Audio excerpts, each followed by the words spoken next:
NBA Straya, how are you going? Hey, you going? Are you good? You should be. Why is that, Jim? Well, it is Tuesday, April 14, and the NBA play-in tournament is almost here. It starts tomorrow, so we're going to do a quick preview for you today. We're also going to talk out the 10 teams that missed the play-in and playoffs and what they want right now. Simple as that. These 10 teams, what do they want? And the play-in previews, etc., we're going to ask 2 questions for each of these play-in teams and go through each of those games for you. So, quick NBA Straya for you today. I am your host, James Clements, here in Larry Armour Studios. Let's get into it. Daily whip around, let's do it. Real easy today. In terms of the whip around, no Joel Embiid in your play-in tournament game for the Philadelphia 1, 2, 3, 4, 5, 6ers. It just makes sense. He just had an appendectomy. Not great. I'll tell you what. We've also got all the other sort of stuff going on outside of this. Zion was like, yeah, man, I'm really sick of losing. It's like, geez, we're all trying to find the guy who did this, Zion. Got Anthony Davis going, yeah, look, I just need a little bit of clarity about what's going on here in Washington. I'd really like to compete for a championship next year. That sound you heard was stifled laughter from the Wizards front office. And very sadly, Tyrese Halliburton, he's been dealing with shingles for the last little bit. The medication he's taken has caused him to gain a little bit of weight. He's like, yeah, man, I keep copping Tyrese hamburger. And it's like, geez, A, pretty funny. B, very mean. Come on, settle down. Leave Tyrese Halliburton alone. Right. That's the news. Doc Rivers is gone. We all thought that was pretty funny. I've already explained how overrated he is. And look, very simply, I still reckon he stinks as a coach. There's a base level of competency that you get to, but otherwise, who cares?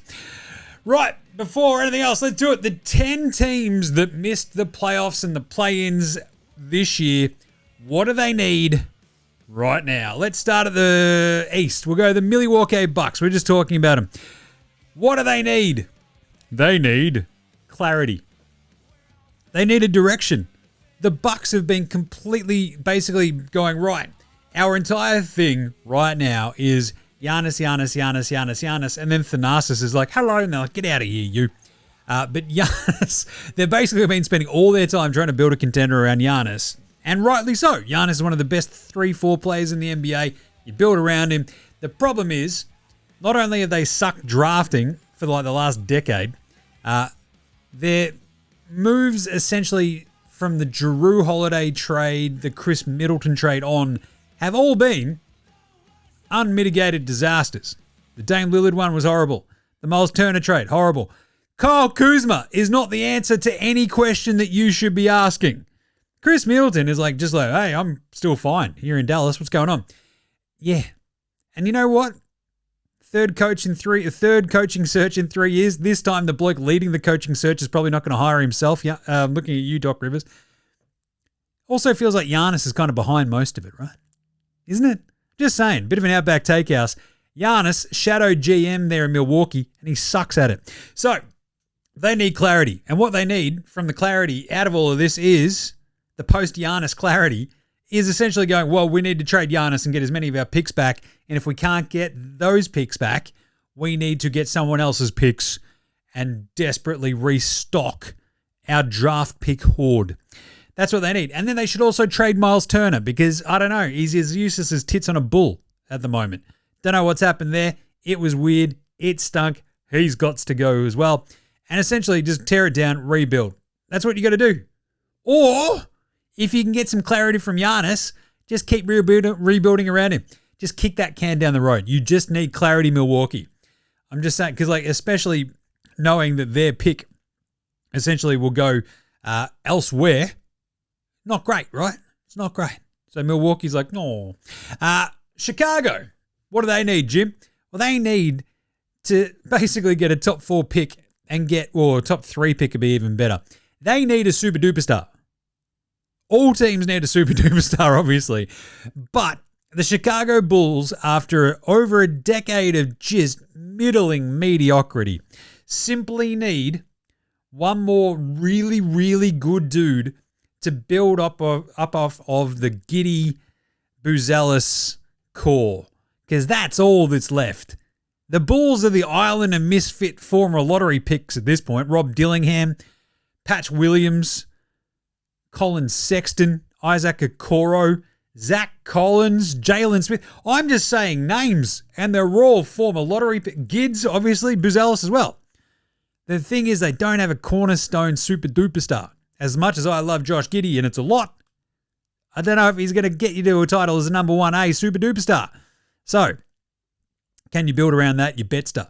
This island of misfit lottery picks thing is not working out. You need, again, a super duper star at the top of this actual pick tree here from this draft lottery. And you need a front office that actually knows what it's doing. And to be honest, you kind of just need new owners. Brooklyn, what do they need? They need a guy. They need simply a guy. It doesn't matter which guy it is. He needs to be a guy. The 1 through 3 top picks, it doesn't matter which one it is. Brooklyn need one of those top 3 picks. And don't let Sean Marks talk him. Oh, boo, I really think this unfashionable pick's actually going to be pretty good, so I'm going to pick him at number 3E. Don't let Sean Marks do that. If he tries to do that, fire him. Just take one of the top 3. Whether it be Peterson, DeBanster, Boozer, get one of them. Boozer actually kind of fits pretty well, but DeBanster, I feel like for Brooklyn would be an absolute home run. Lock it in. But you need a guy, Brooklyn. You need a guy because you got 5 first-rounders from last year, and they're all just kind of, sure. Which is just, again, Sean Marks, how does that bloke still have a job? Oh, bro, I'm just a really nice fella. No, you're just a Kiwi. 14! Well, the 14th ranked team in the East, Indy. What do they need right now? Well, they need to keep their pick. That's very simple. Because that team is, again, if they get Tyrese Halliburton Hamburger back, they're really, really, really interesting. If they keep their top 4 pick, boom, they get way more interesting. Because remember, they got Zubac. That's awesome. You've got Halliburton back. You get Zubs back. You've got Siakam. You did say goodbye to Benny Mathurin, but you've got Andy Nemhard. You've still got Naismith. You've got a lot going on. You've got our man Johnny Furphy coming back from an ACL next year. But Indy, they need to keep their pick because remember, if it goes from 5 through 9, it's gone. It's the Clippers. Oh boy, they just need to keep that pick. And finally in the East, Washington. What do they need? One last building block. You've already got a bunch of young talent there. You need that one thing to coalesce around. Alexander Sarr he's been fine. Defensive sieve, but still. There's a lot of interesting little bits and bobs there in Washington. You need the lodestone, right? Whether that be Peterson, whether it be DeBanster. You've already got Trae Young and you got Anthony Davis on this team. Like, do you really hope that you get someone like a Boozer? Do you get a wing like DeBanster and away you go? Doesn't matter. You need that one building block lodestone that makes it all sing. And then maybe Trae Young and Anthony Davis kick around. Out the West, you got New Orleans. But Jim, they don't own their pick. That's right. What do they need right now? They need for that pick to drop as far down as possible so it doesn't hurt as much. What they need to do is really just go, all right, what are we even doing here? Right? Why is Jordan Poole a thing? He's got to go. They need to just get more time, I reckon, into like the likes of Jordan Hawkins and co. They need a coach. That'd be handy. Because remember, your man James Borrego is still interim. But anyway, New Orleans, they just need some sort of direction. And I don't know if Joe Dumas is your dude. Just saying. So, yeah, New Orleans need to fix this. And Atlanta, who get the pick that New Orleans get, they need that pick to go number 1. And then they can wash themselves of the Ricochet stink and just get Peterson and go from there. But New Orleans, really, they need to be going out there and going, what's the Zion trade market? What can we get for Zion? Do we contemplate this? Do we just move the entire franchise to Seattle? Possibly. Memphis, what do they need right now? They need to figure out if Ja Morant is going to be a Memphis Grizzly or not. And if he's not, and he probably shouldn't be, they need to go get his replacement. In the draft, Darren Peterson, you are a Memphis Grizzly. Just saying. They have a lot of weird young dudes, but they're rebuilding, so I think they just need to move Ja around and go from there and really just commit again to another rebuild. It sucks, but I mean, you look at the rest of that roster and you're like, yeesh, that stinks. But you do have a lot of picks, I guess. Sounds good. Dallas, what do they need? They need Cooper Flagg's sidekick. and they've got the 6th, 7th best odds in the draft lottery this year. Awesome. Go get him. Hopefully this drops up into the top 3 and you can get Coop de Loop Doop. You can go get Boozer, his old mate. A couple of dookies hanging out. But Dallas, they have a really great opportunity to get Coop's sidekick and continue building for the future. I still don't know if they ever needed to trade Anthony Davis. It was just weird. I get getting, rid of him to wash off again that Lucas stink, but jeez. But they need Coop's sidekick, and then they will be a power, hopefully, for what would be really, really handy in this draft if there was a really good big man. It just doesn't seem like it's going on. Anyway, they need Coop's sidekick. Sacramento! What do they need? Well, they need to fire everybody. They're bringing Doug Christie back. Now, no one is probably more confused about this than Doug Christie. I haven't ever seen a coach in a bit of self-sabotage more so than Doug Christie in that timeout the other day. Hey, I thought I was going to, and we had to foul because we're going to lose our timeout. What? That doesn't make any sense, you dummy. How is the reasoning for you being dumb worse than, and somehow dumber than you being dumb? I don't know. Anyway, so Sacramento, it would be hilarious if they got the number 1 pick and then took Darren Peterson, because there is a 100% chance he's a bust on the Sacramento Kings and a 100% chance that they trade him within a couple of years. This is the same team that drafted Darren Fox, then Tyrese Halliburton, then Davion Mitchell, Devin Carter, signed Dennis Schroeder and Russell Westbrook, and all of them suck on the Kings, or they're gone, or that's 6 point guards. And I always say, if you've got 6 point guards, you've got none. The Kings never stop kinging. But yeah, they just need to fire everybody and start again. Because Doug Christie doesn't know his ass from his elbow, and that front office is an absolute mess. And finally, Utah. They would love an AJ DeBanster, because what they don't want is the number 3 pick, and for Boozer to be... Cam Boozer would be just Jaren Jackson Jr. Larry Markkinen. Walker, I'm never going to play. They desperately will love DeBanster to fall, to basically to get him on their team. They're going to have to jump up.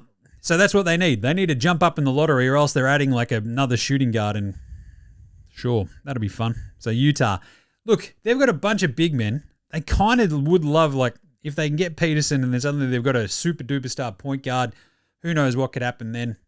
But I reckon that's probably their best. You've got Ace Bailey, you get Peterson, who knows what's going to happen. Right, so there you go. That's the 10 teams that missed out. What are we going to do now? Play-in preview. So we've got 8 teams in these play-in games. You got the 7 and 8 seed play-in games, both sides. And weirdly, on the first day of the play-ins, you have the 9-10 East and the 7-8 West. It's very strange, but it's because Philly, there's a Flyers game in Philly on the Wednesday. So the Sixers couldn't play that day in the 7-8 East side. So here we are. So it means we've got 2 games Wednesday, 2 games Thursday, and then the deciding 8 seed playing games on our Saturday, and the playoffs start on Sunday. So it's all going to be going on, I'll tell you. So let's start with Wednesday's games. Miami at Charlotte, and we'll do 2 big questions about each play-in team. Miami at Charlotte.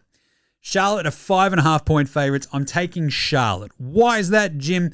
Because Miami's defense has been a train wreck since Bam's 83-point game. They've gone 7-10 in that time. The defense, I think, in that time, since January 1st, has been 17th overall. Do you know what Charlotte's offense since January 1st has been? First. First is better than 17th, last time I checked. Hornets, I think their offense all season now is 5th overall in terms of offensive rating. So, yeah, Charlotte can score.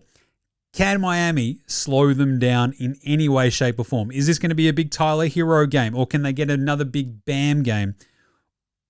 Or there's just been this really strange... I think the overriding vibe about Miami is, we've been here before, fellas. We know how to win play-in games. It's that's great. And the funniest thing would be for all of us to have all these great vibes about Charlotte. Yeah, you go Hornets. Yeah, this is awesome fun. And then the old stinky, grind them to dust Miami Heat culture come in and just go, that's cute, get out of here, kids, whack.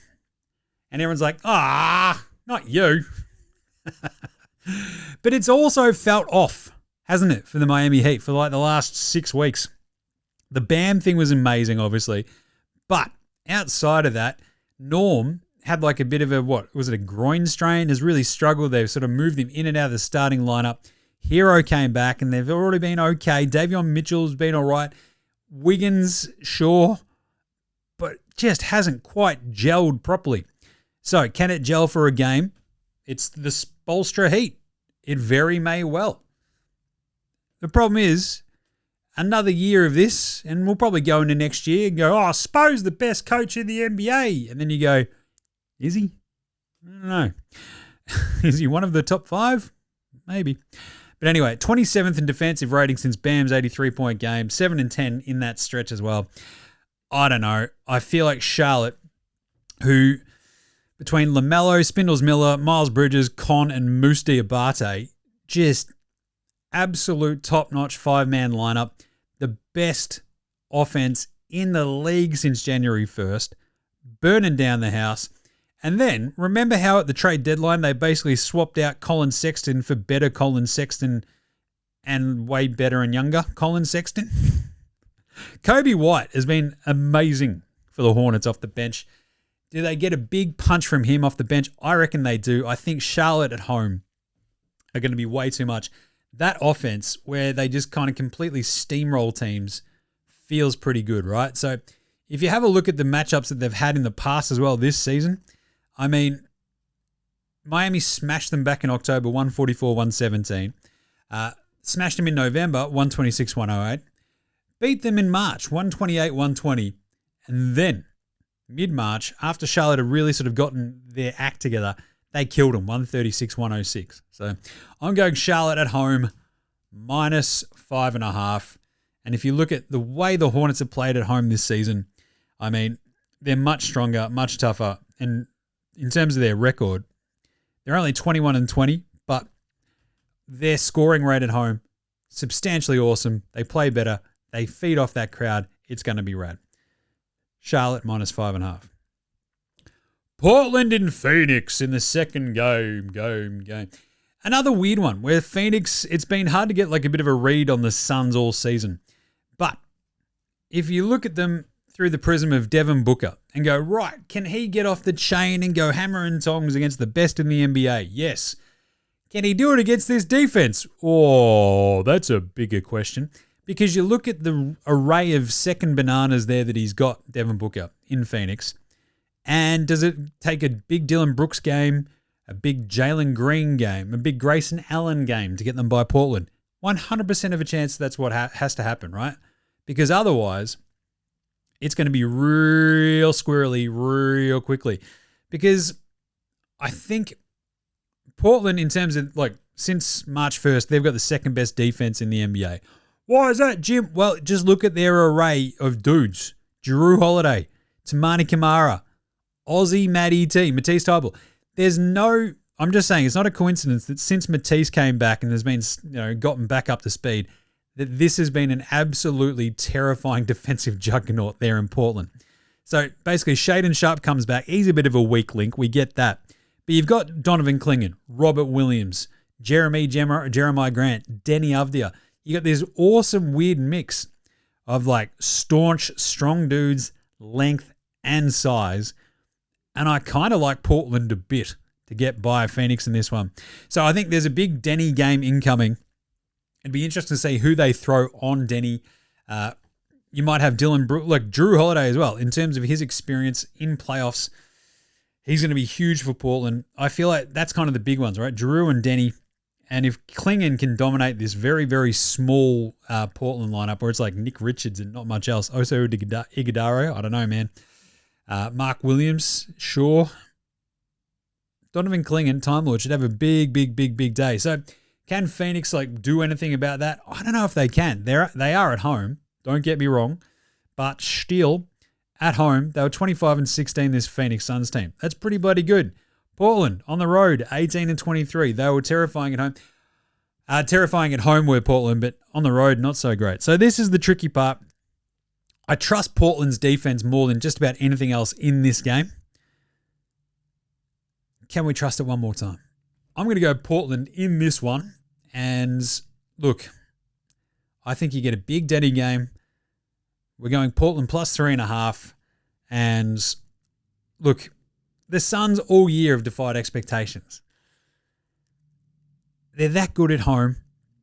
Even if they sneak out a win, I think we get a blinder of a game that Portland are right in with, right? So it'll come down to a lot of Dylan Brooks, I think. And I don't know, he hasn't been in that great of form since he came back, but I don't know. Offensively, Phoenix has been 19th since January 1st, 15th since March 1st, whereas Portland, as I said, second best defense since March 1st. So I reckon I trust Portland's defense just that little bit more. So really, can Phoenix get past that Portland defense? Can Portland score enough to put the real hurt on the Suns? The matchups throughout the year, it was 2-1 to Phoenix, 127-110 back in November, 130-125 at the start of February, and then 92-77. Gross! In Phoenix, the Portland won on the 23rd of Feb. We're going Portland. Thursday's games. We've got Orlando at Philly, and the Philadelphia 1, 2, 3, 4, 5, 6s are 1.5 point favorites at home. Amazingly, though, since January 1st, Orlando's net rating is 0.0. So their offensive rating is 114. Their defensive rating is 114. That's 18th overall, 0.0. Incredibly, Philly's 19th in net rating at minus 0.4. So yeah, I reckon they're kind of a little bit evenly matched here. It shouldn't be that way. So the two big questions for Orlando are, can they get past the vibe of Jamal Mosley being a dead man walking? Can he do enough, win this game, put up a fight in the first round against Boston if they win this game to save his job? Because if they lose this game, they're suddenly in an absolute dogfight for the 8 seed in the 8 seed playing game. And if they lose that against Charlotte, Mosley's gone, right? And maybe some other big parts of that team. So, are they going to show any hint of pride, this Orlando team? They haven't all season. So, I don't know. They've had these little runs here and there, but I don't know. Paolo Banchero is feeling a little bit too Paolo Michael Beasley for my liking right now. His lack of effort in some possessions, you're like, what is going on, Paolo? Jeez. It makes me angry. But I don't know. Can they get past that sort of malaise vibe of Mosley standing there going, can you just try? That 51-point beatdown or whatever it was against Toronto, just absolute death knell for their season. And the other big question he's got, how bad was Franz Wagner's ankle the other day? It looked like he hurt that pretty bad. So Orlando, do they have any pride left is the big question, really. And Philly, is this going to be enough? Maxey and Paul George. Paul George has been playing out of his skin since he came back, old PEDP. Let's find out. Come on, show us something here, Paul. But really, it sort of comes down to like Kelly Oubre, VJ Edgecombe, Adam Bonner. His name is Bonner. Have they got something there? I don't know. They're going to be wearing the throwbacks, which is kind of cool. Do they have enough to get past Orlando? 1.5 point favorites at home, Philly. Are Orlando going to suck me in one more time? I think they are. Let's go Orlando plus 1.5 for the minute. We might still change this when we do our Thursday morning video, but just FYI. And then I think Maxey and Paul George, is that going to be enough to get them over? Can they do the two-man game enough? Paul George has been shooting the absolute lights out. Can Maxey just carve up this Orlando backcourt? Suggs should get the Maxey assignment. Desmond Bain should be able to do enough, I reckon, for Orlando. I reckon the Magic, if they've got a hint of pride, can win this game. And then Golden State at the Clippers. Clippers are 4.5 point favorites. And hey, did you know how many games Steph and the Extreme Zinger Mill have played this year together? Extreme Zinger Mill. 3. They've played a total of 3 games together this year. They didn't play together until April 5. Did the Extreme Zinger Mill and Steph Curry. That's a spicy Zinger Mill, that one. Supercharged Zinger Burger. Curry Zinger. Basically, the big question for me for Golden State is, can Zinger and Curry just manufacture enough chemistry for a game to get them out of the 9-10 play-in and into the 8 seed play-in? Can they? Can Curry, Zinger, Draymond do enough to get by the Clips? I guess the other big question is there anybody else on this Warriors team who can give them a little bit of something to get by the Clippers? And I don't know if it's going to be Pods.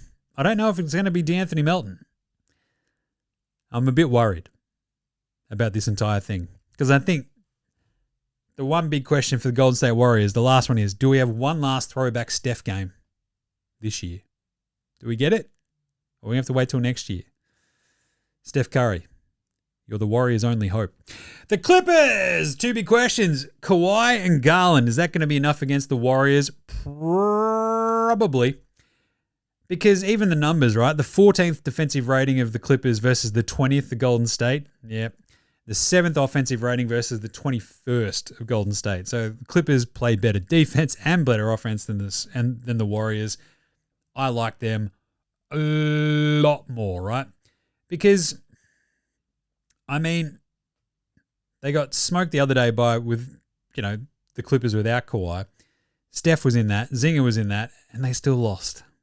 I'm going to have to go the Clippers pretty handily, I think, in this one. -4.5. Let's go the Clips. Because I think Kawhi, will he boot up, run winplayoffgame.exe, and just carve up whoever they throw in front of him? Probably.